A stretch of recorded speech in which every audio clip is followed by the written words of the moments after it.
시스템 학회로 넘어갑니다. 시스템 관련된 학회. 그래서 뭐 제가 소개드린 논문들이 예를 들면 센시스, 진짜 센시스, IPSN, 혹은 유비컴프, 혹은 또 뭐가 있을까? 모비시스 등등등. 네, 이런 시스템 학회들 위주의 논문들이고 이게 완전 어떤 코어 시스템이라기보단 주로 모바일 시스템, 엣지 시스템, 뭐 인베디드 시스템 관련된 학회들인데 이 학회들이 점점점 인공지능을 다루게 되었죠. 그래서 네, 엣지 인클루디드 시스템 디자인 앤 애플리케이션이라고 이름을 지어봤고 제가 많은 논문들을 소개시켜 드린다기보다 그냥 몇 개의 논문들을 픽해서 자세하게 말씀을 드릴게요. 그래서 지금부터는 여러 가지 구현 이슈들이 들어갈 수도 있고 딥뉴럴 네트워크 이외에 그 주변을 둘러싸고 있는 다른 얘기들이 나올 수가 있습니다. 네, 리뷰를 먼저 해보자면 네, 프루닝 얘기 저번 시간에 했죠. 그래서 프루닝을 주는데 이 립스 2015년에 나왔던 논문은 스레숄드를 주자. 웨이트에 스레숄드를 줘서 이 스레숄드보다 낮은 웨이트들은 다 없애버리자라는 게 기본적인 어프로치였죠.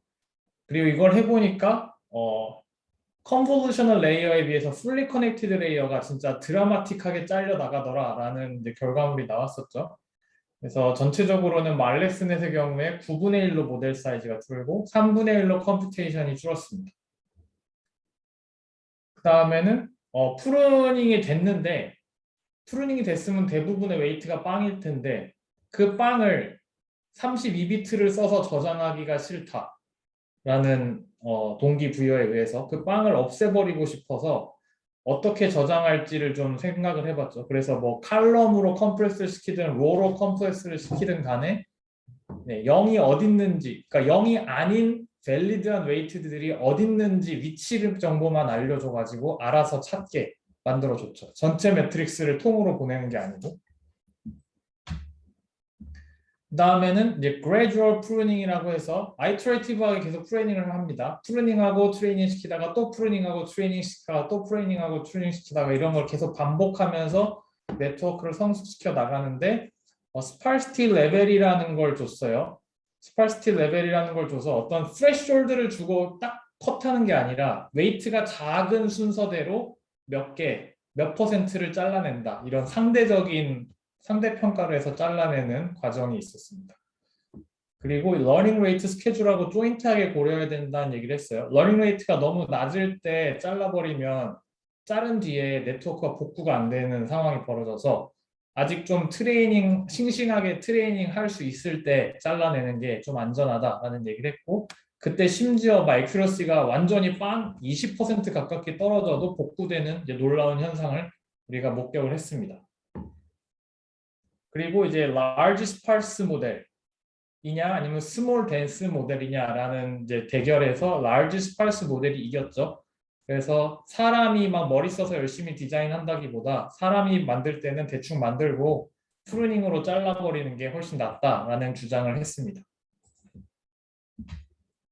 그다음에 뭐 DNN 아키텍처 서치를 프루닝으로 하자라는 얘기로 좀 더 진보해서 복권 티켓 뽑듯이 어떤 아키텍처가 있으면 그 안에 그 몇 개 웨이트들이 없어진 썸 네트워크가 전체 네트워크랑 동일한 성능을 가질 수 있다라는 어떤 가정을 해서 위닝 티켓을 찾는 그런 어프로치가 또 있었습니다. 그래서 아키텍처를 딱 찾아 놓으면 그 썸 네트워크에서 다시 웨이트를 되돌린 다음에 트레이닝해도 비슷한 결과가 나온다는 얘기였어요.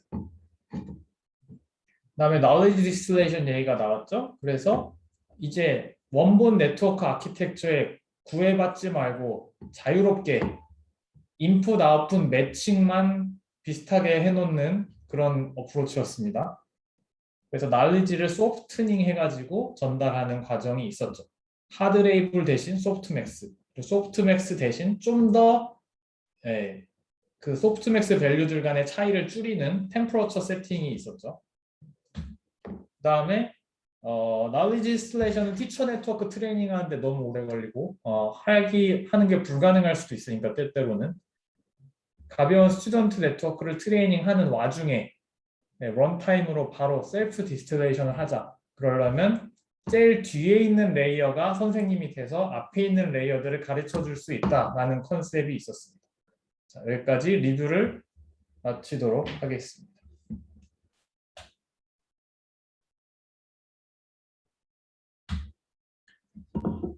자, 그럼 오늘의 토픽인데 모티베이션 이런 거죠. DNN 알고리즘 되게 라이트웨이트한 거 되게 좋은데 이거 하나 됐다고 유저가 바로 해피해지진 않는다라는 겁니다. 유저가 바로 해피해지는 않다. DNN은 전체 시스템의 일부일 뿐이다라는 거죠. 그래서 우리는 전체 시스템을 고려할 필요가 있는데 특히 이 수업에서는 뭔가 우리 주변에 존재하는 이런 스마트폰이나 아니면 뭐 코랄 같은 엣지 디바이스 혹은 스마트워치 뭐 이런 것들을 함께 포괄하는 시스템을 생각합니다. 그리고 서버가 우리랑 좀 멀리 어딘가에 있죠. 그래서 얘는 서버를 나타내는 거예요. 그래서 지금 이 유저는 결국은 이 스마트폰하고 소통한단 말이죠. 서버는 몰라요. 서버가 있는지 마는지 유저는 관심도 없어요. 그냥 내가 원하는 결과물이 스마트폰에서 적절한 시기에 적절한 액큐러시로 나오면 되는 겁니다. 그렇죠? 그래서 뭐 타겟 애플리케이션과 유저 익스피리언스를 일단 최우선시 해야 되고 그다음에 많은 컴포넌트들이 포함되어 있다. 모바일 폰, 코랄, 클라우드 이런 것들이 다 포함되어 있다. 그다음에 이 모바일 폰은 안 좋은 점은 컴퓨테이셔널 리소스가 서버에 비해서 딸린다. 이건 안 좋은 점인데 좋은 점은 여러 가지 센서가 직접 달려 있다라는 게 좋습니다. 서버에는 센서가 없잖아요. 서버가 어떻게 직접 유저를 감지할 수가 있겠어요. 근데 얘네들은 유저 가까이에서 유저를 직접 센서로 감지할 수 있다는 게 또 장점이 있습니다. 그 다음에 이제 알고리즘도 DNN이 이 세상의 전부는 아니에요. 딥뉴럴 네트워크 나오기 이전에 각 분야에서 다 수많은 알고리즘들이 존재해 왔습니다. 포즈 에스티메이션 하려고 해도 지금은 우리가 다 딥뉴럴 네트워크를 쓰지만 그 전에 개발되었던 이전 알고리즘들이 수두룩 빡빡이 있어요. 역사 대대로. 클래시피케이션, 네, 딥뉴럴 네트워크가 있지만 그 전에 비전도 있어요. 네, 페이스 레코그니션, 네, 딥뉴럴 네트워크 있지만 그 전에 알고리즘 다 있어요. 그죠? 근데 걔네들을 다 무시할 거냐라는 퀘스천을 던진다면 네, 서버에서만 하고 레이턴시 상관 안 한다면 다 무시해도 상관없지만 경우에 따라서 걔네들을 섞어서 사용하는 게 더 좋을 수도 있다라는 겁니다. 우리의 유산이잖아요. 선조들이 개발해 놓은 유산인데 그거를 뭐 다시 연구할 건 아니어도 갖다가 쓸 수는 있죠. 그때그때 적재적소에. 그리하여 어쨌든 종합적인 시스템이 좀 더 이피션트해지면 좋겠다라는 게 우리의 목표입니다. 그래서 유저가 해피해야 되는 거죠. 유저가 해피해야 되는 거고 여기에서 우리의 특수적인 제한 조건은 리소스가 제한적인 엔드 디바이스를 반드시 써야 된다라는 게 이 수업의 어떤 제한 사항입니다. 그래서 몇 가지 예시를 한 4가지 정도 예시를 소개해 드리면은 저 오늘 하고 다음 수업 시간에 하면 마치게 될 것 같습니다. 이거는 제가 버클리 있을 때 썼던 논문인데 딥뉴럴 네트워크를 쓴 논문은 아니거든요. 근데 딥뉴럴 네트워크의 버금가는 3D 이미지 로컬라이제이션을 쓰는 바람에 이제 어떻게 클라우드에서 뭘 돌리고 모바일 폰에서 뭘 돌릴지에 대한 치열한 고민이 좀 있었어야 됐거든요. 그래서 그거를 소개를 해드릴게요. 2018년에 센시스에 나온 논문입니다. 그래서 Augmented Reality, 근데 모바일 Augmented Reality입니다. 그래서 제가 학회 때 발표했던 스토리 라인을 그대로 따라가면서 발표를 드릴게요.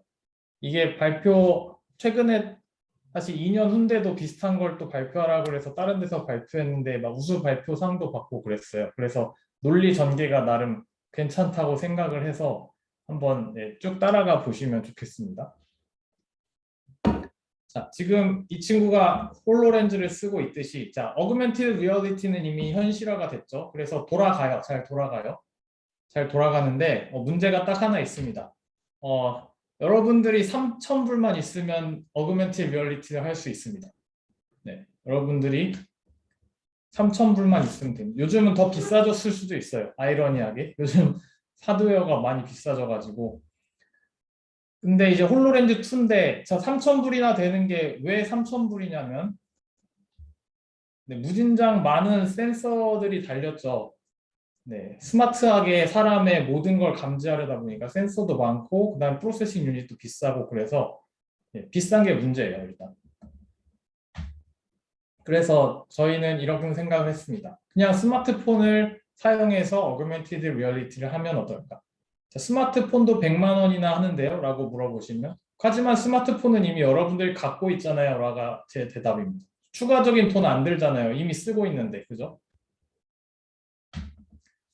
봐봐요. 지금 뭐 학교 갈 때도 쓰고, 밥 먹을 때도 쓰고, 요즘 심지어 신인류, 스마트폰을 쓰는 신인류가 등장한 상황이기 때문에 스마트폰은 추가 비용이 안 듭니다.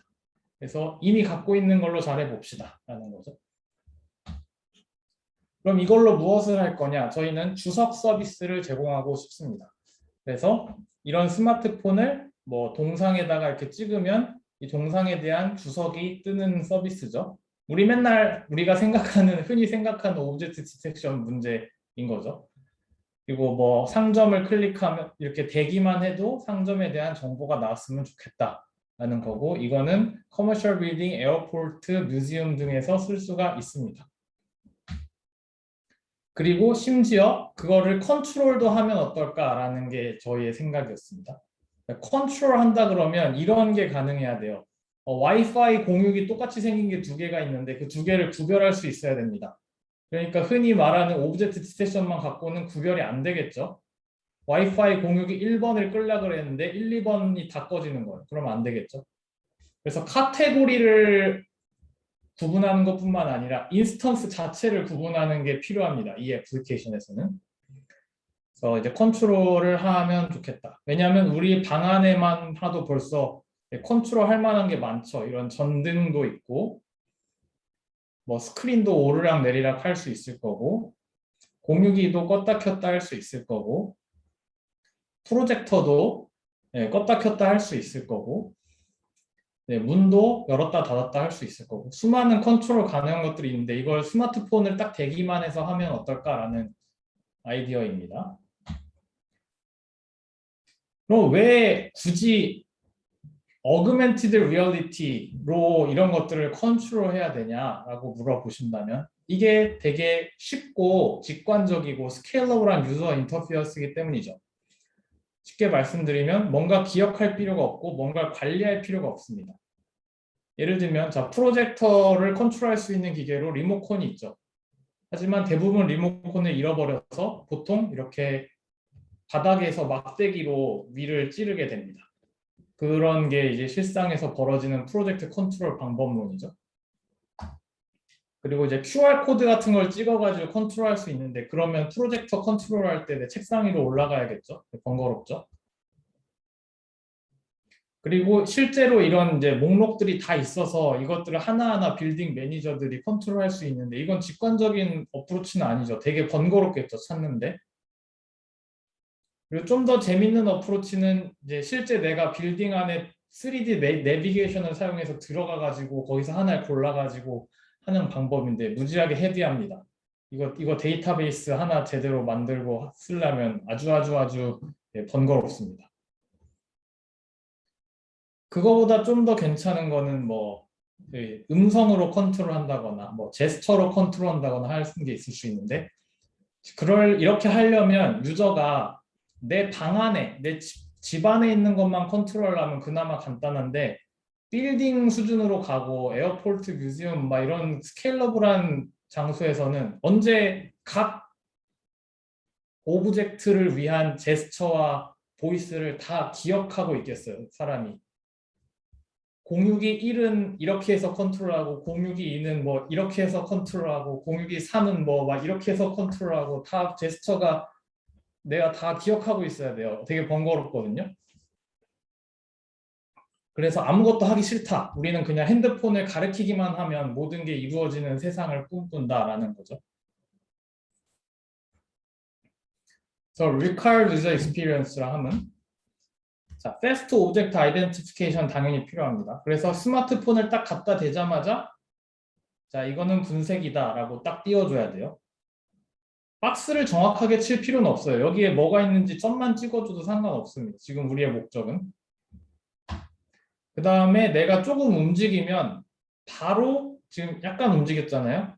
그럼 두 가지가 가능해야 되는데 이미 identified 된 오브젝트를 fast 트래킹이 돼야겠죠. 그래서 얘가 빠르게 이 슈레더 쪽 점이 빠르게 움직여야 되고 또 하나는 자 여기 프린터가 있어요. 프린터가 있는데 프린터가 반도 안 보여요. 반도 안 보이지만 프린터라고 띄워줘야 됩니다. 이게 왜냐하면 모바일 스크린은 작잖아요. 작은데 전체 오브젝트가 전 스크린 안에 들어올 때까지 기다렸다가는 순간적으로 다 놓쳐버릴 수가 있단 말이죠. 순간적으로 스크린에서 싹 지나갈 수가 있어요. 그런 걸 방지하기 위해서는 이렇게 partially shown한 오브젝트도 바로 띄워줄 수 있어야 됩니다. 자, 그렇게 한 다음에 또 움직였다. 그럼 이제 multiple identified 오브젝트도 fast 트래킹을 해줘야 됩니다. 이렇게. 자, 이게 이제 유저가 원하는 익스피리언스입니다. 그럼 이걸 달성하기 위한 기술적인 챌린지는 뭐가 있냐면 우리는 지금 스마트폰을 쓰고 있잖아요. 네, 스마트폰의 스토리지가 리미티드 되어 있죠. 네, 리미티드 배터리가 있죠. 거기다 더해서 뭐냐면 스마트폰은 증강현실 하라고 여러분한테 준 기계가 아니에요. 여러분이 증강현실을 위해서 산 게 아니고 이런 앱들 쓰려고 산 겁니다. 그러니까 데일리 할 게 스마트폰으로 무진장 많아요. 그런 와중에 증강현실 앱 하나 좀 쓴다고 막 스토리지 잡아먹고 배터리 잡아먹으면 그걸 누가 쓰겠어요? 스마트폰으로 할 게 얼마나 많은데, 그죠? 그래서 특별히나 더 리미티드 돼 있다라는 얘기입니다. 자, 그럼 이 테크니컬 챌린지와 관련돼서 솔루션들이 몇 개가 나와 있었단 말이죠. 학회나 뭐 인더스트리에. 근데 두 개의 익스트림이 있습니다. 하나의 익스트림은 모든 것을 스마트폰에서 하자라는 겁니다. 모든 것을 스마트폰에서 하자. 그때 당시에 최신 핸드폰, 뭐 픽셀, 아이폰 뭐 8보다 약간 더 상위 버전 정도 되면 사실 스마트폰도 GPU 있고 되게 파워풀하기 때문에 뭐 이런 AR 코어, AR 키트 그때 당시 AR 프로젝트 하던 소프트웨어들이 있거든요. 탱고, 뭐 요즘 망했지만 탱고도 열심히 했었던 시절이 있었죠. 얘네들 쓰면 심지어 3D 렌더링도 된다는 겁니다. 스마트폰으로 했을 때. 그럼 사실 할 거 다 했잖아요. 3D 렌더링으로 맨날 대표적으로 나오는 게 이런 화면에 전혀 실용적이지 않은 공룡을 하나 만들어 놓고 공룡을 좀 움직여주고 막 그런 게 항상 예시로 나오는데 홀로렌즈 어플리케이션도 그런 것들이 있죠. 어쨌든 이렇게 파워풀하다. 근데 문제는 뭔가 모든 것을 로컬하게 한다. 결국은 장점이 단점이 되는 건데요. 왜냐하면 이런 증강현실 앱을 한번 실행해 보시면 이제 모두가 경험하셨겠지만 리얼타임으로 배터리 바가 막 닳는 것을 볼 수가 있어요. 그래서 한두 시간 있으면 그냥 스마트폰이 죽어버립니다. 이러면 이제 곤란한 거죠, 사실. 실용적이지 않죠, 전혀.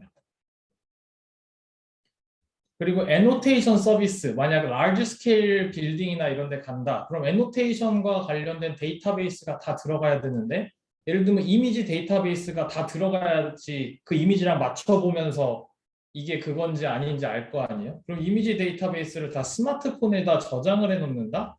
네, 그냥 기가바이트의 그 스토리지가 다 날아가 버립니다. 이 데이터베이스 하는데. 그래서 별로 스케일러블하지 않다. 내 집에 있는 거 정도는 할 수 있지만 큰 스페이스에서 쓰기는 좀 애매하다라는 거죠. 그래서 그거의 반대급부로 자 클라우드, 우리 파워풀한 클라우드를 의존합시다 라는 어프로치가 있다는 거죠. 이거는 주로 아카데믹 페이퍼 위주로 좀 되어 있었어요. 그래서 여기 어프로치는 뭐냐면 자 스마트폰이 뭘 하냐면 그냥 사진 찍어주는 겁니다. 이제 인터넷을 통해 클라우드가 있을 때 자 AR 데이터베이스 어디 있냐면 클라우드에 있습니다. 클라우드에 있고 스마트폰은 사진을 찍고 자, 사진을 그냥 뭘 찍든 다 클라우드에 보내는 겁니다. 심플하게 보내는 거. 얘는 송수신기 역할을 하는 거죠. 그러면 AR 관련된 뭐 디텍션이건 뭐 인스턴스를 어떻게 레코나이즈 할지 모르겠지만 어떤 식으로든 컴퓨테이션 다 클라우드에서 돌아갑니다. 딥뉴럴 네트워크가 깔려 있다 쳐도 다 여기서 돌아가는 겁니다. 그렇게 한 다음에 리절트가 나오면 그걸 리턴을 해주는 거죠. 그럼 되게 괜찮은 거죠. 어떻게 보면 배터리가 잘 안 달 거 아니에요.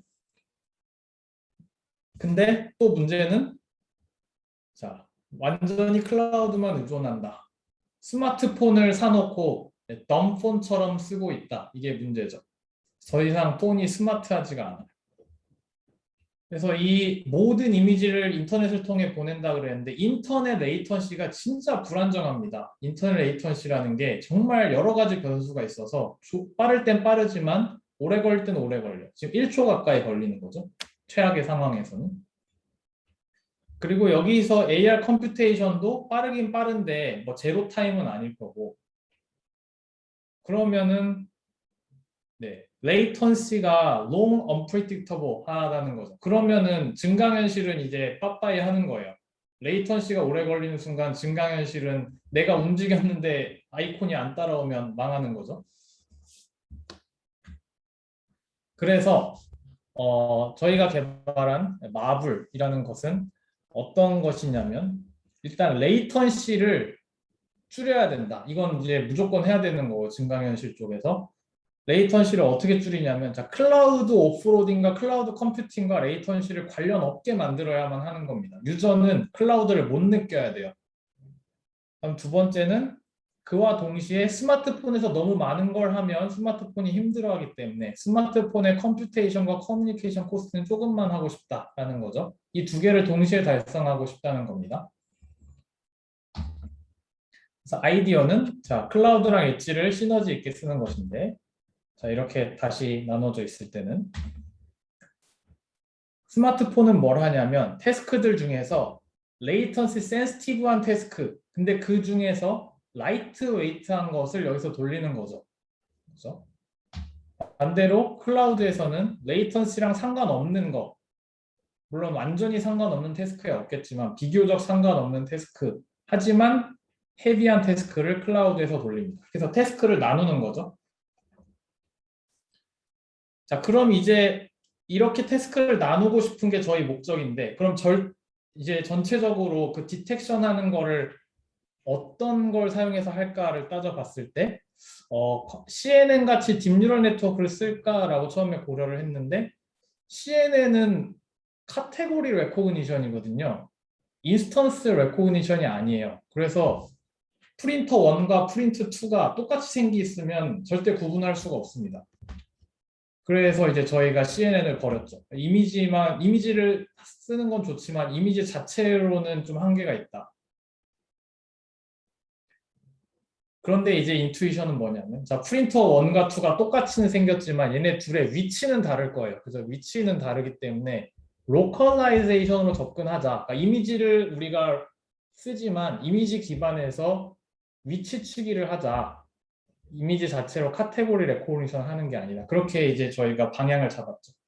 그래서 6차원 로컬라이제이션을 하겠다고 잡았습니다. 6차원이라고 하면 우리 3차원 공간이 일단 있잖아요. 그 3차원 플러스 그다음에 각도 어디를 향하고 있느냐까지 같이 고려하면 그것도 3차원이거든요. 그래서 각도랑 위치 다 합쳐서 6차원 정보가 필요합니다. 그래서 크리티컬 패스는 이건데 자, 그 스마트폰이 이미지를 딱 찍었다. 그리고 이미지를 찍고 그 이미지에 그 박스를 띄우는 그 시간이 되게 크리티컬 패스인데 그 모든 디시전은 IMU 센서, 그러니까 모션 센서에 기반해서 이루어지도록 설계를 했습니다. 모션 센서에 기반한 로컬라이제이션, 모션 센서에 기반한 로컬라이제이션. 이건 되게 빠르거든요. 되게 빨라요. 근데 얘가 좀 부정확해요. 부정확해서 이 정확도를 높이기 위해서 헤비하지만 정확한 이미지 로컬라이제이션 기법을 클라우드에서 돌려서 어시스트를 하게 만들었습니다. 그러니까 주인공이 모션 센서 기반 로컬라이제이션이고 보조 장치가 이미지 기반 로컬라이제이션인 거죠. 이렇게 구성을 하면 레이턴시도 잡으면서 정확도도 잡을 수 있다라고 이제 생각하고 설계를 했습니다. 그래서 우리는 mainly inertial localization, 그다음에 selectively image localization. 이게 전체 컴포넌트들이거든요. 이걸 하나씩 설명을 드리겠습니다. 20초만 쉬었다가.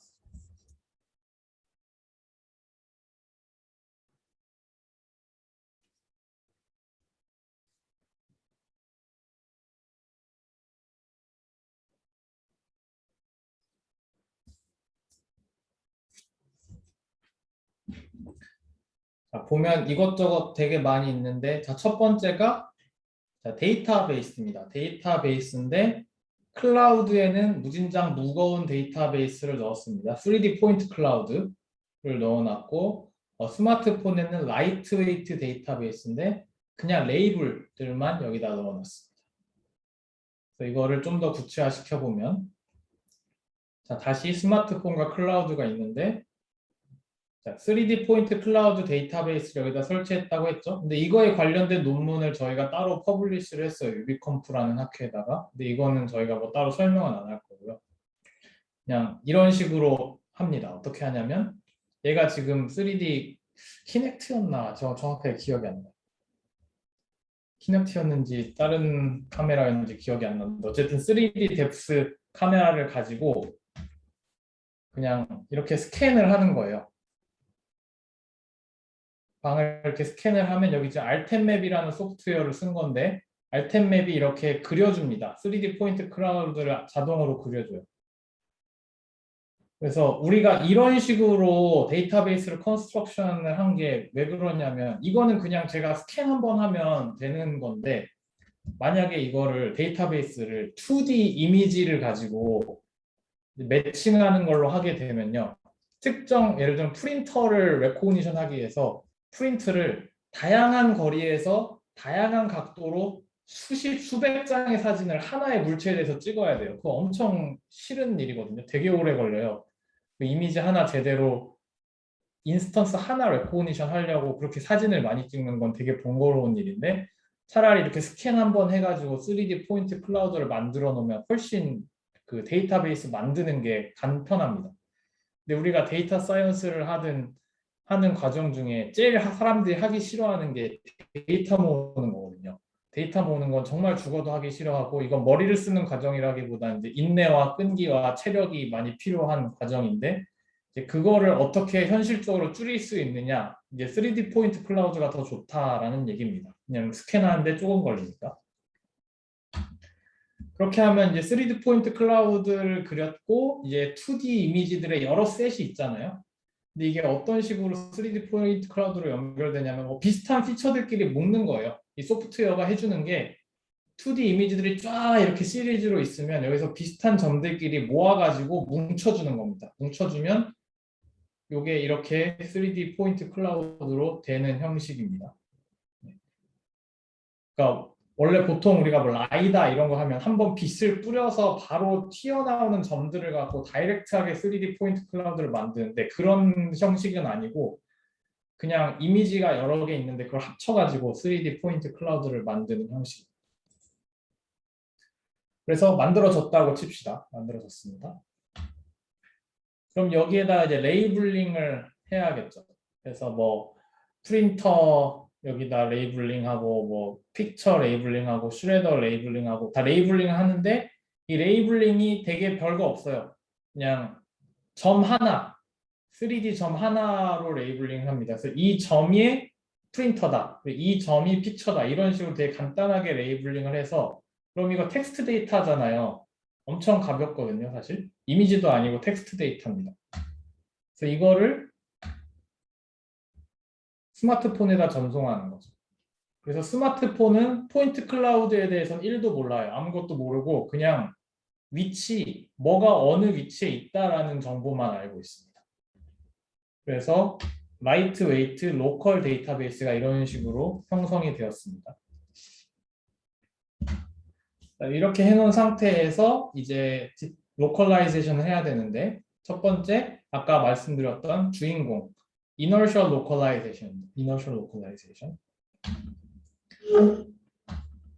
그래서 사진이 찍어지면 inertial localization으로 바로 리설트를 리턴해 주는데 이 세 가지 형태를 거치게 됩니다. 어떻게 하냐면 자, 첫 번째 이 스마트폰이 있잖아요. 스마트폰의 스크린을 로컬라이제이션 하는 거예요. 스크린. 그러니까 공간이 전체가 있는데 이 공간 내에서 이 스마트폰 스크린의 위치가 3D 포인트가 어디에 있는지를 공간 내에서 딱 어딘지 찍어줘야 되고 그 다음에 이 스크린이 어느 방향을 향해 있는지 지금 보면 위쪽을 향해 있잖아요. 이 각도까지 해서 3차원 각도, 3차원 위치를 이 스마트폰을 제가 막 움직이고 있을 거 아닙니까? 움직이는 와중에 이 모션 센서를 사용해서 로컬라이제이션 해줘야 됩니다. 그렇게 한 다음에 이제 어떻게 되냐면 지금 이 공간 안에 내가 원하는 물체들이 어느 위치에 있는지 이미 내가 알고 있잖아요. 데이터베이스로 잡아서 어느 포인트에 위치가 찍혀 있는지 알고 있는데 이 모든 점들, 유의미한 레이블 점들을 다 이 스마트폰 스크린에다가 프로젝션을 하는 겁니다. 이 서피스에다 2D로 프로젝션을 하고 그 다음에 사이즈를 잘라요. 사이즈를 잘라서 이 사이즈 안에 들어오는 놈만 화면에다가 디스플레이를 해주는 어프로치인 겁니다. 그러니까 우리가 지금까지 CNN으로 하고 뭐 그런 여러 가지 방법으로 좀 많이 다르죠. 이미 나는 정답들이 어디 있는지는 알고 있어요. 데이터베이스에서. 근데 다만 스마트폰이 어디 있는지 몰라요. 근데 이제 스마트폰이 어디 있는지를 확실히 위치를 알면 이제 정답들을 여기다 프로젝션해서 보여줄 수 있다라는 거죠. 그래서 이거는 무진장 빠릅니다. 이게 10ms, 뭐 심지어 5ms 이렇게 엄청나게 빠르거든요. 근데 이제 문제가 뭐냐면 에러가 있어요. 이걸로 다 잘 되면 모두가 이걸로 하겠지만 아쉽게도 에러가 조금씩 쌓입니다.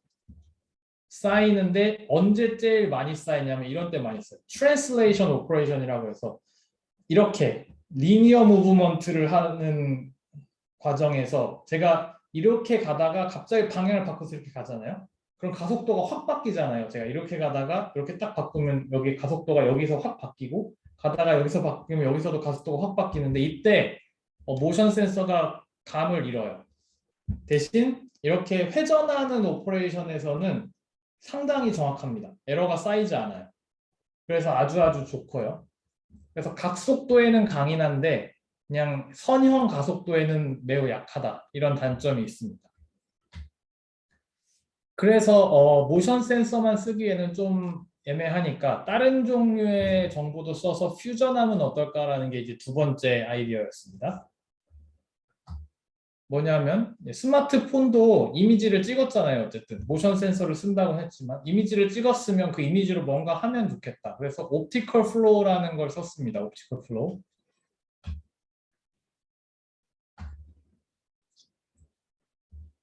옵티컬 플로우도 장단점이 있는데 보면 지금 우리가 IMU 센서는 트랜슬레이션에 안 좋다 그랬잖아요. 각속도에 좋다 그랬고 근데 옵티컬 플로우는 이미지에 기반한 것인데 지금 보시면은 로테이션 하면 이미지가 너무 빨리 변해요. 그 얘기는 이미지가 많이 블러될 수 있는 여지가 있습니다. 이미지가 클리어하지 않아요.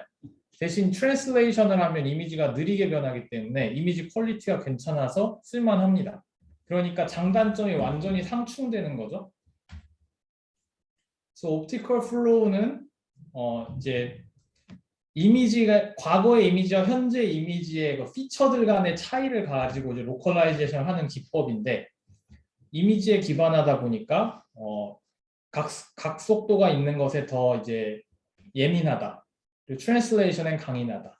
그래서 시너지를 하자. 웨이티드 썸을 해봅시다. 그러니까 모션 센서에 기반한 결과랑 옵티컬 플로우로 기반한 결과랑 같이 합쳐서 웨이티드 썸을 하면 더 정확해질 것 같다라는 얘기를 해본 거죠. 그런데 이제 문제가 생겼어요. 옵티컬 플로우가 헤비하다. 이미지 프로세싱이잖아요.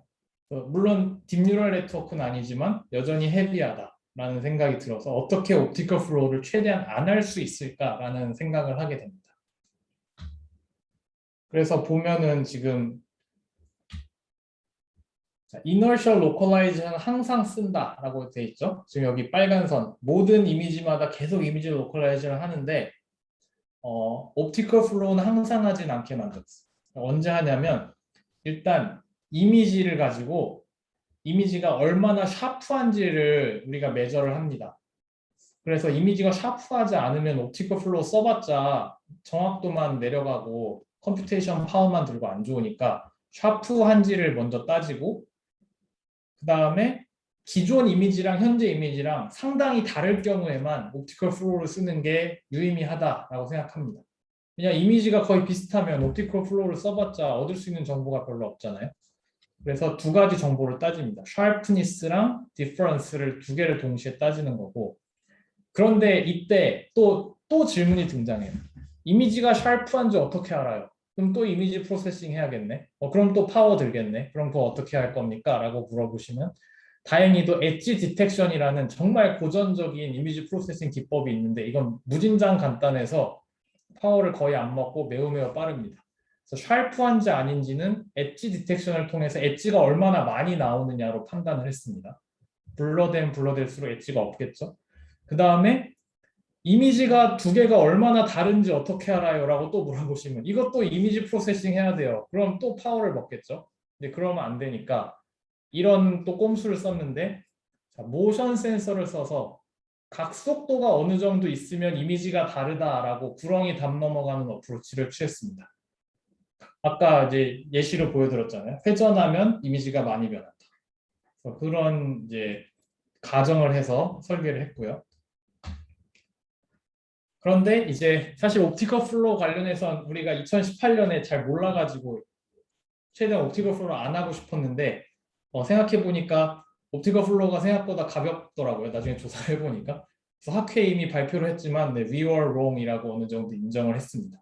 왜냐하면 옵티컬 플로우가 어느 피처에 기반해서 설계되어 있느냐에 따라서 천차만별인데 저희는 서프였는지 시프트였는지 그거에 기반해서 설계를 했는데 이게 되게 피처가 무거운 피처예요. 뽑는데 오래 걸리는데 사실 요즘 대세는 ORB 피처를 뽑는 거거든요. ORB 피처는 되게 간단하고 빠르게 수행할 수 있습니다. 그래서 우리가 셀렉티브 옵티컬 플로우는 사실은 뭐 요즘 시대에는 별로 필요 없겠다라고 저는 생각하고 있습니다.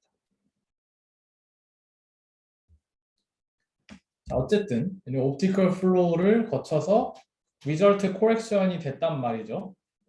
웨이티드 썸을 해서 그래도 여전히 에러가 어큐뮬레이트 된다. 아쉽지만 그럼 이제 뭘 해야 되냐면 이제는 클라우드를 좀 사용해야 되지 않겠는가 라는 거죠. 그래서 이 두 가지입니다. 클라우드에 기반해서 뭐냐면 칼리브레이션을 합니다. 칼리브레이션.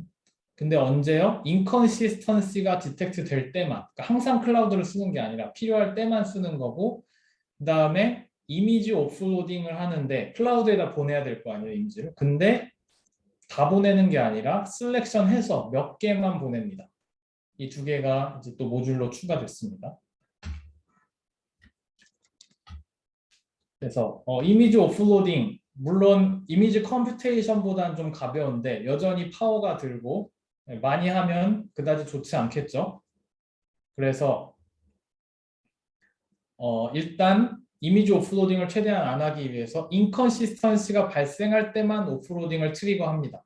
근데 이게 어떻게 이걸 디텍션 하냐면 자, 모션 기반에서 나온 로컬라이제이션 리절트랑 옵티컬 플로우 기반에서 나온 로컬라이제이션 리절트가 너무 많이 다른 거예요. 그러면 이제 좀 이상하다라고 감지를 해서 그때는 클라우드에게 칼리브레이션을 요청하도록 했습니다. 그래서 이미지 오프로딩을 이제 합니다. 여기서 또 문제가 있어요. 이미지 몇 개나 오프로딩 할래? 라고 물어보시면 이미지를 하나만 오프로딩하면 그 하나 갖고도 로컬라이제이션 할 수 있는데 100% 정확하지 않을 수 있잖아요. 그래서 좀 이미지를 많이 보내놓고 로컬라이제이션을 여러 개 한 다음에 그거를 좀 합치는 게 좀 더 로버스트 할 거 아닙니까? 근데 그렇다고 이미지를 뭐 1000개를 보낼 수는 없잖아요.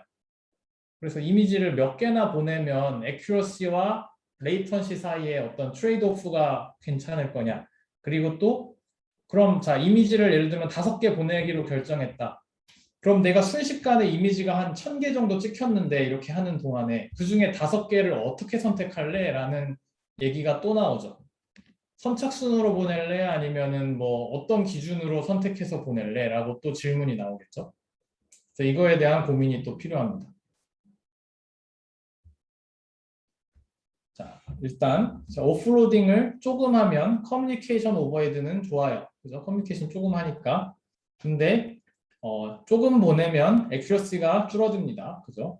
그래서 뭔가 트레이드오프가 필요하다.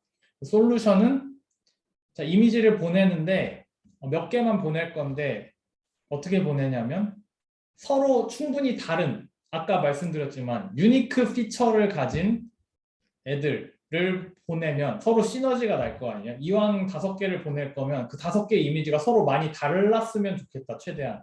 그래야 그 장단점이 상충되면서 최종적인 액큐러시는 좋아지겠다라는 예측을 하겠죠. 여기서 다시 문제가 나오는데 자, 피처를 뽑고 유니크니스를 어널리시스 하는 건 공짜입니까? 아닙니다. 네, 이것도 스마트폰에서 하긴 너무 무거워요. 또 시간 오래 걸려요. 하기 싫어요. 이것도 하기 싫은 거예요. 그죠? 그래서 휴리스틱, 또 구렁이 담 넘어가는 걸 해야겠죠. 그래서 이런 얘기를 해볼 수 있죠. 그냥 피처 자체가 많으면 유니크 피처도 많을 것 같다.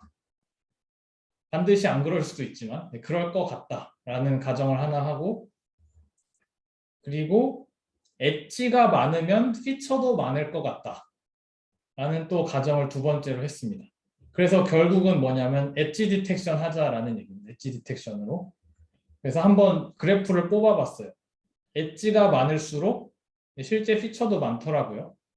이거는 뭐 이론적인 게 아니라 임피리컬한 거죠. 해보니까 그렇더라. 그래서 그래프 하나를 받고 이 가정을 하고 설계를 했습니다. 자, 그 다음에 또 하나는 뭐냐면 자, 샤프니스가 있으면 엣지가 더 많을 거다. 그런데 블러드 이미지들이 어디서 나오냐면 또 다시 각속도에서 나온다. 로테이션 하는 도중에 블러드 이미지가 더 많이 나온다. 그러면 결국 또 다시 자이로스코프로 넘어갑니다. 그래서 다시 아까 말씀드렸던 거랑 똑같이 엣지 디텍션과 자이로스코프로 구렁이 담 넘어가는 어프로치를 택해서 유니크 피처를 가진 이미지들을 전송하기 위한 게 원래 목적인데 간접적으로 엣지 디텍션과 자이로스코프를 통해서 이미지를 골랐습니다.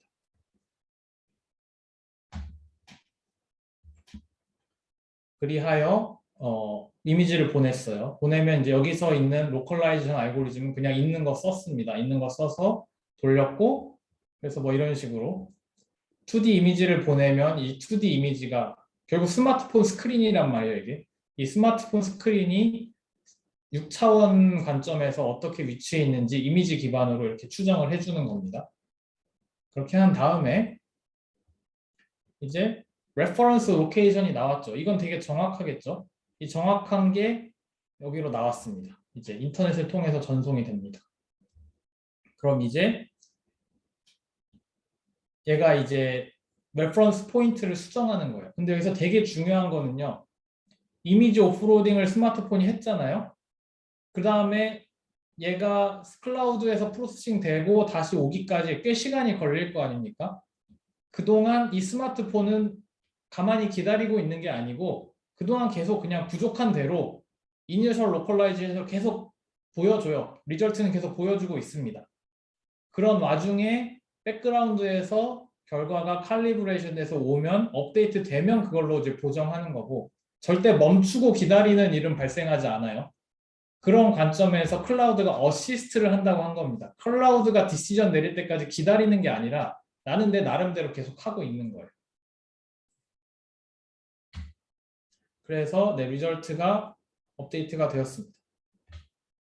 이렇게 되면 이제 설명이 다 끝나게 된 것이죠. 한 20초만 기다리고 실험으로 넘어가겠습니다.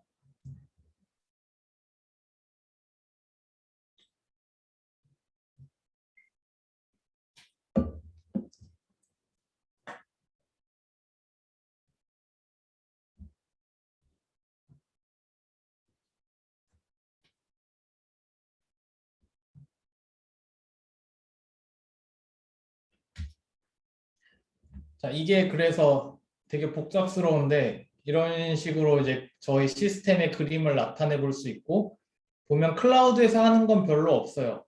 모듈 하나인데 이게 무지하게 헤비할 뿐이고, 이 스마트폰에 모듈이 무지하게 많습니다. 근데 다 가벼운 모듈들이에요.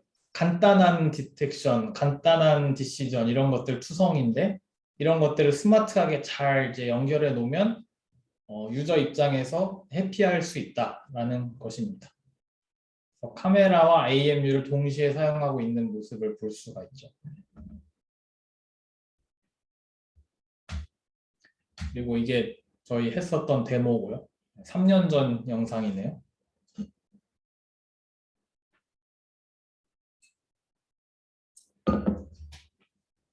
그냥 바로바로 움직이는 게 이제 확인이 되시죠? 자, 그럼 퍼포먼스인데, 자, 로테이션 할 때 시간이 지남에 따라서 에러가 어떻게 바뀌는가 보면은, 자, IMU로만 할 때, 그러니까 이제 파란 선, 옵티컬 플로우로만 할 때가 초록선, 두 개를 합쳐서 퓨전할 때가 빨간 선인데, 보면 지금 로테이션 하고 있으니까 IMU는 계속 정확하네요. 보면. 그런데 옵티컬 플로우가 중간중간에 튀기네요. 그런데 퓨전을 하면 웨이트가 IMU 쪽으로 가면서 이렇게 웨이트가 이 빨간 선은 계속 좋은 거를 이제 확인할 수가 있고요. 그럼 거꾸로 트랜슬레이션을 한다. 그럼 이제 IMU가 난리가 납니다. IMU가 파란 선인데 막 에러가 이렇게 쫙쫙쫙 쌓이는 걸 볼 수가 있죠. 그럼 IMU 자체에서도 이런 로컬라이제이션 메소드 중에 주트라는 게 있는데, 주트라는 이벤트는 너무 뭔가 이상하면 어떤 이벤트를 발생시켜서 확 낮춰요. 그리고 다시 시작합니다. 그래서 이런 그러니까 지금까지 과거의 결과를 무시하고 처음부터 시작하는 거거든요. 그렇게 되면 에러가 다시 좀 더 줄어드는 경향이 있는데, 이렇게 최선을 다함에도 불구하고 어쨌든 에러는 계속 쌓이기 마련이고, 옵티컬 플로우를 썼지만 여전히 잘 안 돼가지고 지금 중간중간에 오프로딩이 발생하는 걸 볼 수가 있어요. 클라우드를 의존해야 되는 시점이 중간중간에 발생한다는 뜻이죠. 그래서 칼리브레이션이 트랜슬레이션 하는 도중에 꽤 발생하는 것을 확인할 수가 있었습니다. 그럼 이제 칼리브레이션을 스레시홀드를 어떻게 할 거냐?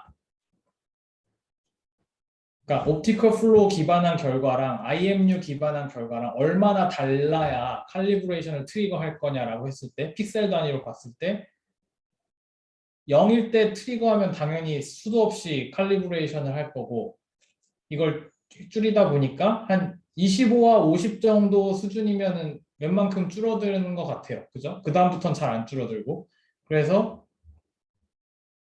25 픽셀로 했습니다. 그리고 에러도 보면은 25 픽셀에서 칼리브레이션을 하면은 낮은데, 그거보다 더 높아지면 에러가 꽤 쌓이는 걸 확인해서 저희가 이제 이 수준에서 스레시홀드 픽하는 거를 결정을 했고, 시스템 분야 논문을 쓸 때는 이론적으로 증명할 수 없기 때문에 이렇게 임피리컬한 어나리시스가 항상 동반이 돼야 합니다. 언제 어떻게 스레시홀드를 정했는지 결과를 바탕으로 보여줘야 합니다. 그 다음에 오프로딩 이미지를 몇 개나 할 거니? 라고 하면 이것도 해본 거죠. 1개, 2개, 3개, 4개, 5, 6, 7개를 했는데 3개 될 때 확 줄어들었어요, 에러가. 그래서 3개 정도 하면 되겠다라는 생각을 했고, 당연히 이미지 오프로딩을 많이 하면 많이 할수록 오프로딩 하는데 걸리는 시간은 늘어날 테고요. 그래서 이 트레이드 오프 사이의 결정은 3개 정도 이미지 하면 그거보다 더 많이 하는 건 쓸데없으니까 3개만 하겠다라고 결정을 했습니다. 컴패리즌은 뭐 이런 식으로 했는데, 자, 기존 스냅링크라는 거는 뭐냐면 클라우드에 의존한 플랫폼이에요. 클라우드에 의존한 플랫폼이어서, 자, 레이턴시가 어떤 식으로 드냐면, 자, 카메라에서 딱 이미지가 찍혔다. 근데 그 이미지가 앱과 관련된 메모리로 이동하는 데까지 걸리는 시간이 빵초가 아닙니다. 그 시간이 또 필요해요. 카메라에서 애플리케이션의 그 오퍼레이팅 시스템 사이드로 넘어가는 게 꽤 걸립니다. 그 다음에 앱에서 이제 실제 우리의 로직이 돌아가서 클라우드에다 이미지를 오프로딩하고 다시 그 결과를 받는 데까지 걸리는 시간이 177mm였다는 겁니다. 저희 환경에서는. 그 다음에 앱으로 결과가 나왔는데 그 결과를 또 스크린에 띄워야 되잖아요. 그것도 빵초가 아니에요. 그게 한 이 정도 걸렸다는 겁니다. 그래서 토탈 이미지 하나가 제대로 뜨는데 281ms.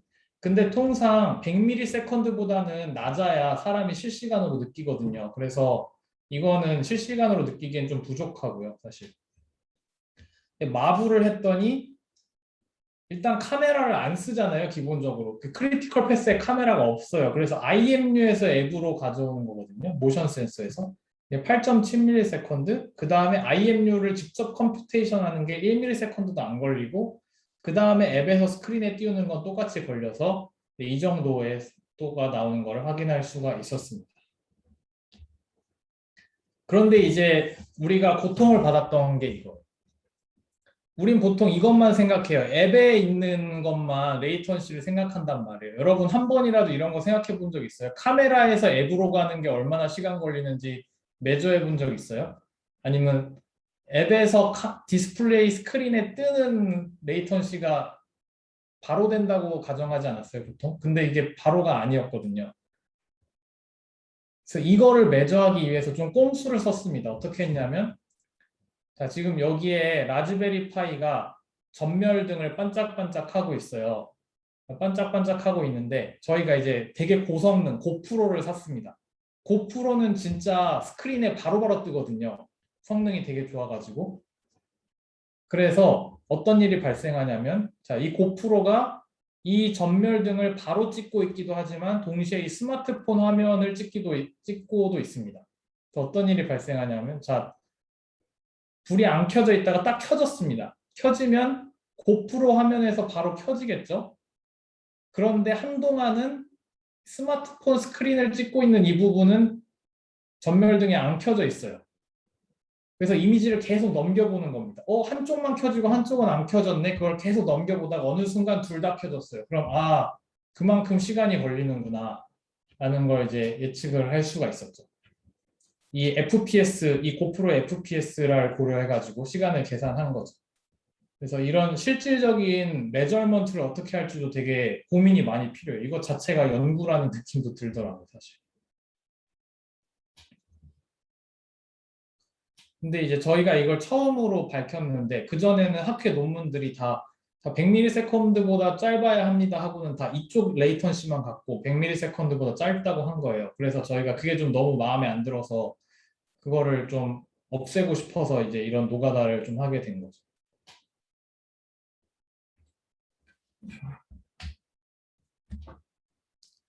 그리고 뭐 마블과 베이스라인 방도 바꿔가면서 이제 실험을 했어야 됐고 그래서 뭐 에러가 조금 더 낮아졌다. 뭐 좋은 얘기죠.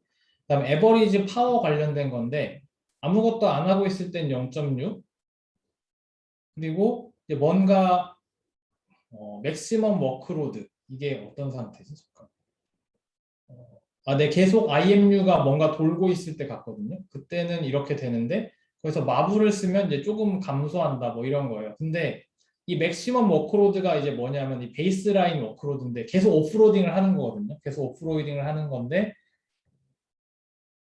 이걸 사실 성능을 보고 제가 좀 실망을 한 게 마블이 되게 생각보다 에너지를 못 줄여주네 라는 것 때문에 사실 좀 실망을 했고요. 이게 뭐냐면 오프로딩을 하는 게 생각보다 파워 소모가 적다는 얘기예요. 오프로딩이 이제 통신 코스트잖아요. 컴퓨테이션 코스트가 아니라. 근데 통신 코스트가 생각보다 낮더라고요.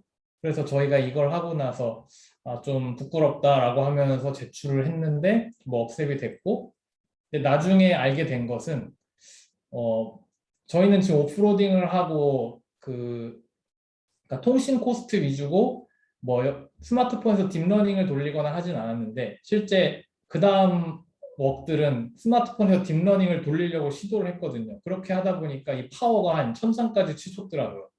그래서 이제 안도의 한숨을 내셨습니다. 내가 만약 진짜 엣지에서 헤비한 컴퓨테이션을 돌렸다면 파워 소모가 엄청 낮긴 했구나. 근데 하필 내가 비교 대상이 통신만 하는 비교 대상하고 비교를 해갖고 별로 성능 차이가 없었구나라는 걸 확인할 수가 있었습니다.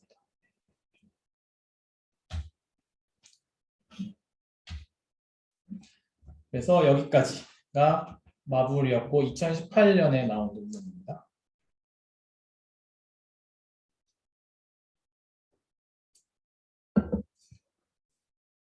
그리고 이제 그 다음에 소개시켜드릴 논문은 이글 아이라고 해서 모비컴 2020년에 나온 논문인데 이제 컴공의 이영기 교수님이라고 저랑 사실 비슷한 어떤 학회에 타겟하고 있는 교수님이 계세요. 그래서 서로 사실 교류도 많이 하고 그러다 보니 저도 자연스럽게 이쪽 웍을 더 읽게 되고 그냥 이왕 소개할 거 비슷한 서울대 논문 소개하면 어떨까 싶어서 이걸 골랐습니다.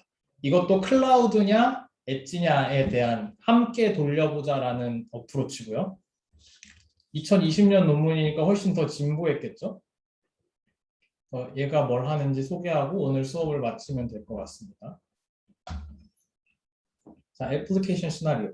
자, 이쪽 동네 논문은 애플리케이션 시나리오가 되게 중요해요. 그래서 논문의 계열 중에서 이런 종류의 계열이죠. 코어 테크닉을 강조하는 논문이다. 그러면 항상 스토리가 자, 이 테크닉을 개발하면 이 애플리케이션을 쓸 수 있고 이 애플리케이션을 쓸 수 있고 이 애플리케이션을 쓸 수 있고 등등등등 막 나열을 해요. 구체적인 시나리오는 하나도 없는데 그냥 대충 나열을 해요. 소설을 쓰는 거죠. 그렇게 하면 그래도 억셉트가 됩니다. 기술 자체가 코어 컨트리뷰션이기 때문에. 근데 애플리케이션 시스템으로 간다. 그럼 애플리케이션 시나리오 자체가 디테일하게 논문 한 섹션으로 들어가요. 그래서 그거 자체가 말이 안 되고 프랙티컬하지 않으면 억셉이 안 됩니다. 그리고 애플리케이션을 딱 특정하는 바람에 일반적으로 설계된 기술이 약간씩 다 튜닝이 필요하거든요. 그래서 튜닝하는 것들이 다 컨트리뷰션이 되는 거죠. 이쪽 동네에서는. 그래서 사람들이 배우는 건 이 애플리케이션에서는 이러이러한 고려가 좀 더 특별하게 필요하구나. 다른 애플리케이션과는 달리 이런 것들을 배우는 거죠. 논문을 통해서. 여기서 타겟을 한 거는 뭐냐면 이런 겁니다. 증강현실을 똑같이 하고 싶은데 지금 훨씬 어려워졌어요. 뭐냐면 자, 롯데월드 같은 데서 미아찾기 서비스를 하는 거죠. 미아찾기 서비스를 하는데 자, 이렇게 조그만 얼굴들이 돌아다니고 있어요. 근데 그중에 내 애가 누구냐 혹은 뭐 범인이 누구냐를 찾는 서비스를 하는 겁니다. 근데 대충 생각해보면 아시겠지만 이거는 사람이 해도 못해요. 뭔 소리인지 아세요? 사람이 계속 쳐다보고 있어도 못 찾아요, 미아를. 근데 이걸 컴퓨터를 갖고 하겠다는 거거든요. 사람보다 잘해야 된다는 얘기입니다.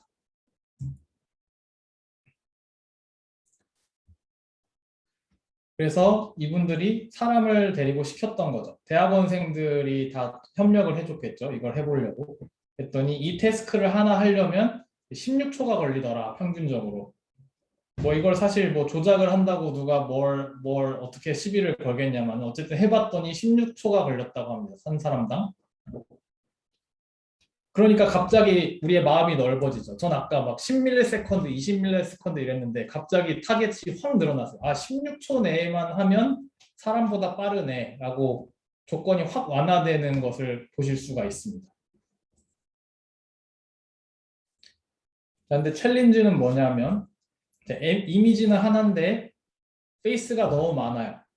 근데 지금 페이스 디텍션이 아니에요. 페이스 레코그니션입니다. 페이스 레코그니션. 여러 개의 페이스를 다 박스만 치면 되는 게 아니라 이 박스들이 다 각각 누군지 이게 정말 내가 찾고자 하는 박스인지 아닌지를 구분할 수 있어야 돼서 더 복잡해요. 사실. 그리고 또 문제는 뭐냐면 얼굴들이 작아가지고 그리고 막 움직이고 있어서 블러된 페이스도 있고 너무 작아서 피처가 많이 있지 않을 수 있다라는 게 또 챌린지가 있습니다. 그래서 higher accuracy를 위한 솔루션은 DNN을 사실 여러 개를 돌려야 된다. DNN을 여러 개를 돌려야 된다. 예를 들면 페이스 디텍션 자체, 박스 그려주는 DNN을 하고 그 다음에 각 박스들이 다 그려지면 그거 중에서 얼굴이 너무 작으면 사실 슈퍼 레졸루션이 필요할 수가 있어요. 작은 페이스에 피처를 더 박아 넣어주는 거죠. 그래서 좀 더 이미지 퀄리티를 향상시키고 그 다음에 페이스 레코그니션까지 해야 이 태스크가 말이 되겠죠. 근데 이제 이걸 어떻게 스마트폰으로 해가 이제 챌린지입니다. 이렇게 다 DNN을 때려 박아놓고 스마트폰이 하길 바란다는 게 너무하지 않냐라는 거죠.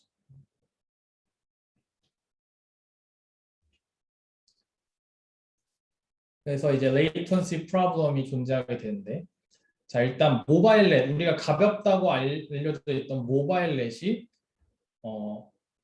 1초에 이미지 2개 프로세싱 한다. 하이엔드 모바일 GPU에서 돌렸을 때. 이거 뭐 충분히 빠르다고 생각할 수 있는데 그렇게 되면은 사실은 뭐죠? 거기에서 페이스들이 여러 개가 또 튀어나오면 그것도 다 처리하는데 그 시간 되게 많이 걸리잖아요. 그래서 모바일넷이 이렇게 걸리는 판국에 지금 DNN이 3개가 들어간 파이프라인은 14초가 걸리더라. 30개의 얼굴이 들어간 이미지 하나를 처리하는데 14초가 걸리더라. 그럼 이건 별로 프랙티컬하지 않다라고 이제 얘기를 하는 겁니다. 그래서 이제 조금씩 프리리미너리 스터디를 하는데 되게 재밌어요. 얘는 테크니컬한 것만 아니라 사람 서베이가 들어갑니다. 애플리케이션 관련된 논문이기 때문에. 그래서 사람의 능력이 어느 정도인지를 봅시다. 한번. 자, 이게 보면은 familiar, unfamiliar가 뭐냐면 내가 아는 사람을 찾을 경우랑 생전 처음 본 얼굴을 타겟 이미지 하나만 싹 보여주고 이 얼굴 찾아봐 하고 이제 군중 가운데서 찾을 때랑 차이인데 당연히 unfamiliar한 게 늘어나겠죠. 레이턴시가. 그리고 accuracy도 더 적겠죠. 사람이 했을 경우에. 그리고 crowdness는 low, medium, high 이렇게 나눠져 있고 그래서 보면은 오더가 거의 10초 이상은 보통 이제 막 걸리는 거를 볼 수가 있어. 그래서 어쨌든 unfamiliar하고 crowded된 상황에서는 사람이 뭔가를 찾는데 오래 걸리더라. 근데 대부분 그런 상황이겠죠. 그래서 이거를 이제 타겟을 해서 이거보다는 좋아야 된다는 거고. 지금 사람도 액큐러시가 80% 이하인 거를 확인할 수가 있습니다. 그 다음에 여기서 보면은 이제 presence냐 absence냐를 따지는데 그러니까 있는 걸 디텍트하는 거. 근데 없는 걸 디텍트하면 그것도 되게 골치 아프잖아요. 얼굴이 이렇게 많은데 결론적으로 없었다. 되게 짜증나는 태스크인데 없는 걸 없다고 디텍트하는 게 더 오래 걸린다라는 거고. 근데 재밌는 거는 unfamiliar의 경우에는 없는 걸 없다고 디텍트하는 게 더 정확도가 높아요. 그러니까 웬만하면 못 찾았다는 얘기로 사실 들리는데 하필 못 찾았는데 진짜 없었다. 뭐 이런 거죠. 그래서 이런 일들이 벌어진다. 그 다음에 타겟, 찾아야 되는 얼굴이 많을 때 당연히 많으면 많을수록 오래 걸릴 거고 액큐레시도 적게 걸리겠죠. 자, 그래서 이 서베이가 애플리케이션 논문 쓸 때 되게 중요한 게 밑밥을 까는 거예요. 왜냐하면 테크니컬 퍼포먼스의 타겟이 이 휴먼 서베이에서부터 나오는 겁니다. 유저가 어느 정도 만족하겠느냐? 사람보다는 잘하면 만족하겠지라고 하는 순간 갑자기 기준이 확 완화되면서 이거 웬만하면 잘 되네라고 머리가 굴러갈 거 아니에요, 리뷰어들이. 그래서 이런 밑밥을 까는 과정이 이 애플리케이션에서 상당히 중요합니다.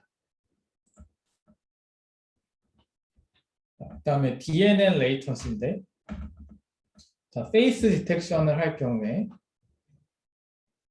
지금 보면은 자, 인풋 사이즈가 우리는 항상 이런 동네에서 레이턴시를 봐왔어요. 우리 논문 볼 때, 디텍션 논문들 볼 때.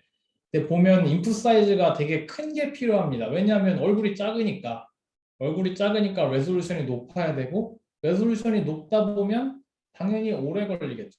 그죠? 클래시피케이션은 이 정도인데 디텍션을 돌리게 되면 9초. 욜로인데 9초입니다. 욜로를 돌렸는데 9초 걸립니다.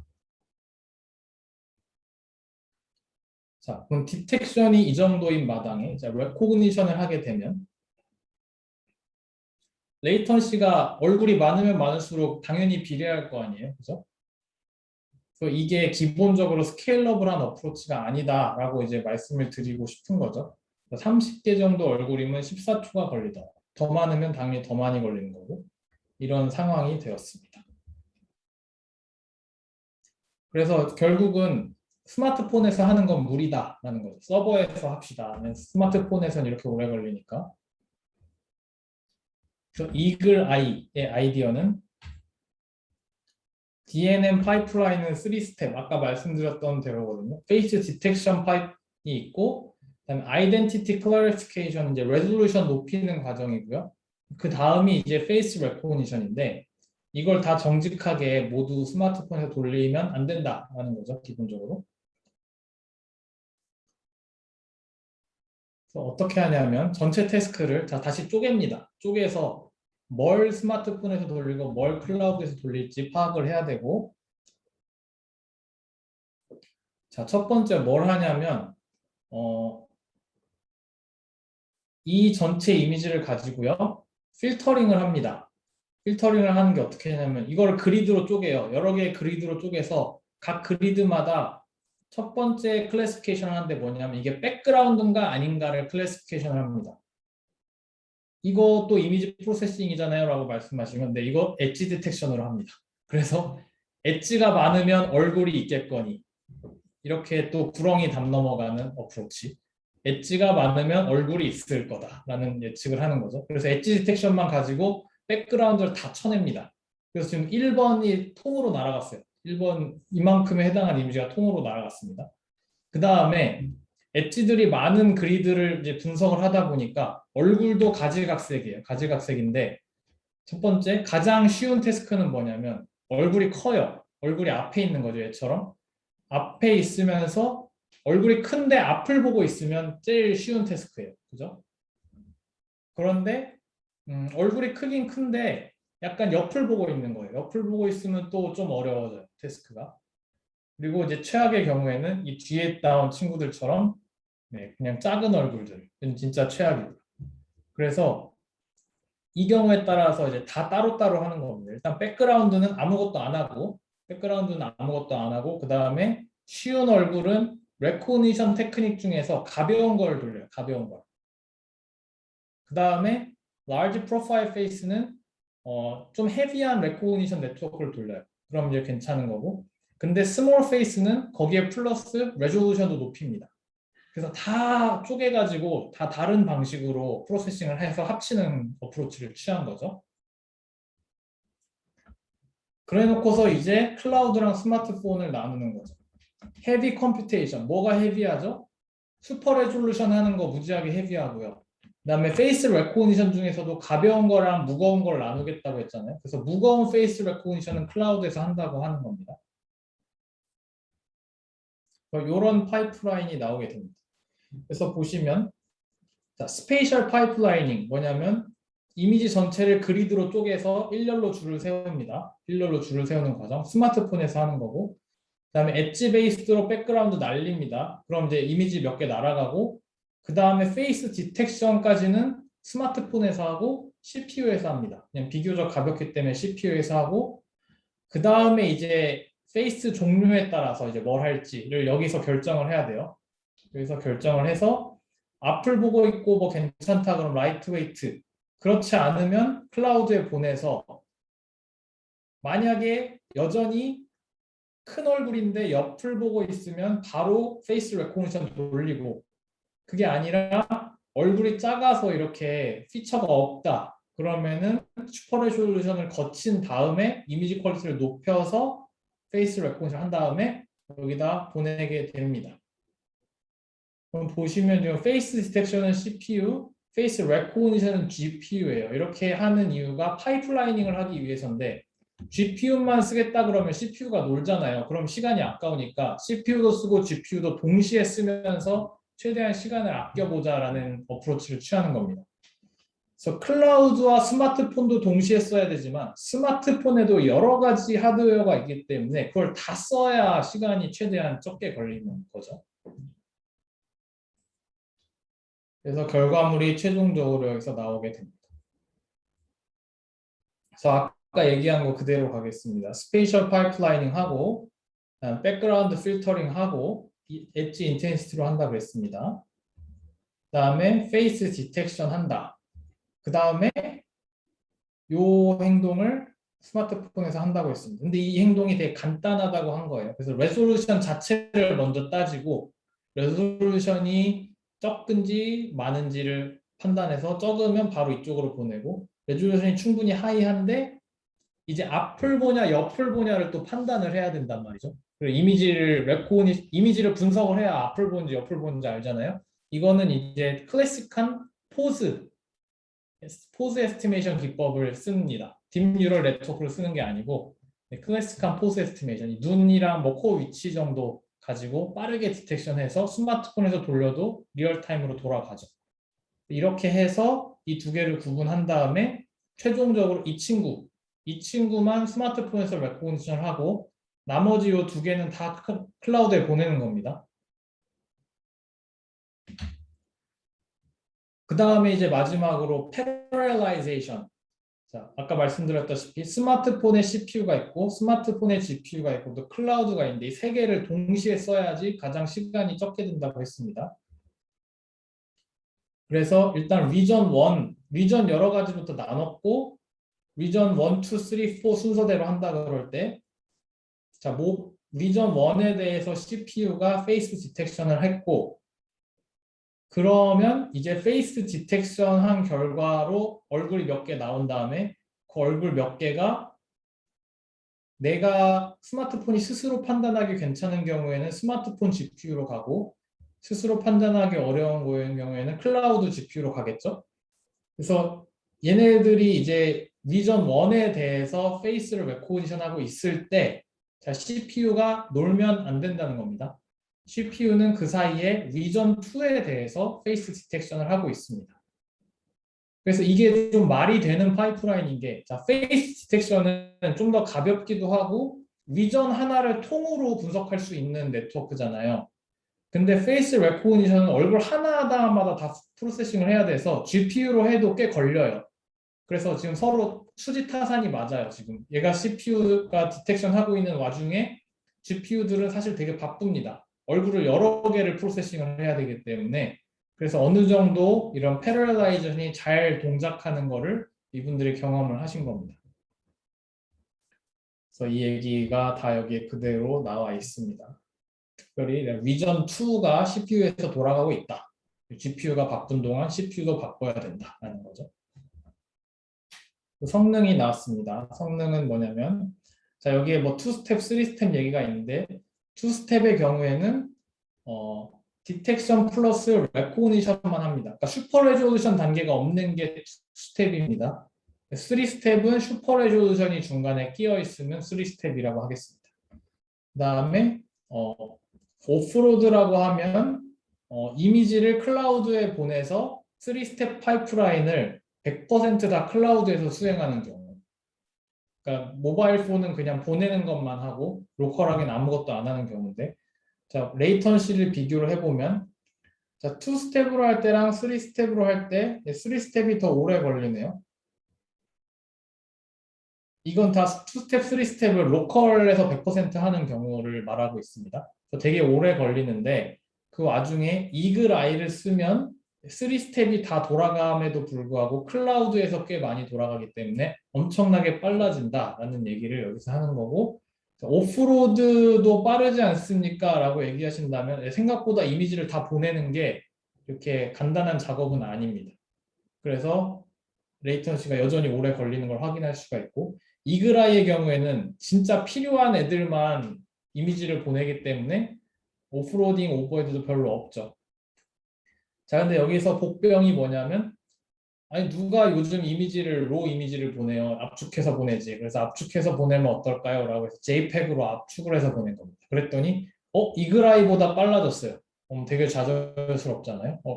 내가 실컷 온갖 종류의 걸 다 했는데 그냥 이미지 압축해서 보내면 된다고? 라는 생각이 들었겠죠. 이건 왠지 제 생각에 오리지널 페이퍼에는 없었는데 리뷰어들이 지적해서 추가했을 것 같아요. 왜냐면 아서들이 이거를 절대 추가하고 싶지 않을 거거든요. 그런데 이제 이거를 메이크업하는 게 accuracy입니다. accuracy. 압축된 이미지를 보낸 이 결과물이 보니까 accuracy가 생각보다 안 좋네요. 그죠? 근데 이글아이가 왜냐면 압축하는 과정 가운데서 정보가 날아가니까 그런 거죠. 이글아이로 하면 accuracy가 좋다. 그래서 네, 이거에 대한 방어가 성공적으로 수행되었습니다. 투스텝보다 이글아이가 좋은 것도 확인이 되었고 그래서 이글아이는 accuracy도 높은데 레이턴시도 적습니다. 라고 얘기를 하게 됐고 이제 이분들이 아쉽지만 증강현실이라고 했지만 결국 이미지 하나를 애널라이즈 하는 수준에서 그치고 말았습니다. 아쉽게도. 실시간으로만 하는 건 여전히 불가능하죠. 왜냐면 이글아이 써도 1초는 걸리잖아요. 1초가 무슨 실시간입니까? 그래서 그분들이 furtherwork에다가 이제 방어를 해놨습니다. 앞으로 더 하겠다 이런 식으로 하고 더 안 하고 있죠. 당연하지만 그런 건 원래 매너상 이게 써줘야 됩니다. furtherwork. 그래서 여기까지 이글아이가 맞춰졌네요. 모비컴 이런 학회도 되게 괜찮은 학회거든요. 시스템 중에서. 그래서 제가 지금 설명할 때 2개밖에 설명 안 했는데 시간이 되게 많이 걸렸잖아요. 이쪽 분야에 되게 중요한 게 뭐냐면 세세한 구현 디테일도 중요하게 봅니다. 웬만하면 사람들이 안 믿어요. 이 동네 사람들은 아이디어만 갖고 그게 돌아간다고 증명해봐. 계속 얘기합니다. 수학적으로 증명할 수가 없기 때문에 너 진짜 그거 구현했어? 계속 물어봅니다. 이래도 돌아가? 이래도 돌아가? 그럼 계속 그 구현 디테일을 말로도 설명하고 실험 결과로도 계속 보여줘야 되는 게 이제 이 동네 논문이고 몇 개 검색해서 보시면 ICML이나 CVPR 논문에 비해서 무진장 길다는 거를 느끼실 겁니다. 그리고 엄청나게 디테일합니다. 논문이. 글씨 포인트도 더 작아요. 9포인트인가 그렇습니다. 9포인트에서 한번 몇 개 뽑아서 읽어보시기를 추천을 드립니다. 근데 엔지니어링 측면에서 되게 많은 인사이트를 얻을 수 있습니다. 이번에 페이퍼들. 네. 오늘은 여기까지 하면 될 것 같고 혹시 질문 있으신 분들은 하면 되고 네, 다들 수고 많으셨습니다.